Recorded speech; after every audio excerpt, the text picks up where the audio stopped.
Hello, hello, hello, and welcome to another episode of Min's Minutes Modcast. Now, time is pressing, and we have a super special guest today. It's Mark. Hey, Mark.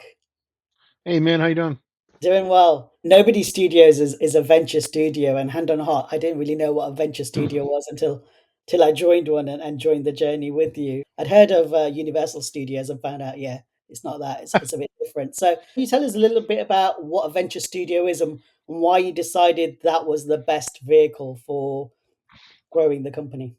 So the way to think of a venture studio is think of it as a company that creates companies. And venture studios got in common the word venture with venture capital. And a lot of people want to think of us as a venture capital firm, or it's just in the absence of other knowledge, they assume that, right? So when they picture a venture capital firm, they say, okay, you're talking to entrepreneurs who have great ideas, and you write them a check, and you're cheering them on, right? Think of us more of like a studio. The reason why I called it a studio before I knew venture studio was actually an asset class. Mm, It was about a year and a half into it. I knew that people were calling themselves venture studios, and I named it Nobody Studios because nobody's always meant a lot to me in the terms of checking your ego at the door and the hundreds of amazing people I've been fortunate enough to meet in my journey that have wildly crazy successful stories or things to tell and share the world, but nobody knows them. So I've actually been using the word nobody in my vernacular for decades. But then that combined with studio is what's a studio? Whether it be an art studio or a movie studio, whatever. A studio is a place that people go to create things, right? mm, So we create. So don't think of us as an investor. I'm probably not able to invest in your ideas.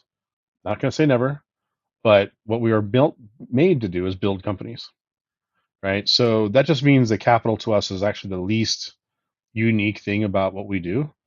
It's actually about having world class marketers and business development folks and strategists and connection to capital and scale mentality and biz dev, corp dev, finance, all the things, but not in a mentorship role. Like we're hands on. You have to think of us as founders, right? In fact, most of the companies we create, we have brainstormed in our idea lab in sectors and categories we care about. We've done countless tests trying to validate the ideas, experiment, etc., until we get onto something we're like, okay, this is working. mm, And then we scale up the capital, we scale up the resources, and at the right time, we'll connect it to capital outside of the studio. Um, so what it means is we are basically, instead of doing being a founder of one startup every 3 to 5 years, which is what I had averaged, we get the chance to do 5 startups a year or 10. mm, Our gnarly audacious goal is to do 100 companies in 5 years. We've got a endless list of folks who believe that's completely irrational. And it is because that's why we declared it that way. We were trying to paint the future. When we said that, people were like, "You're nuts." We said, "Yeah, but the speed of technology is about to go into hyperdrive, mm, and the empowering infrastructure, whether it be cloud services or GPT or whatever, is going to start propelling the speed to new companies, right?"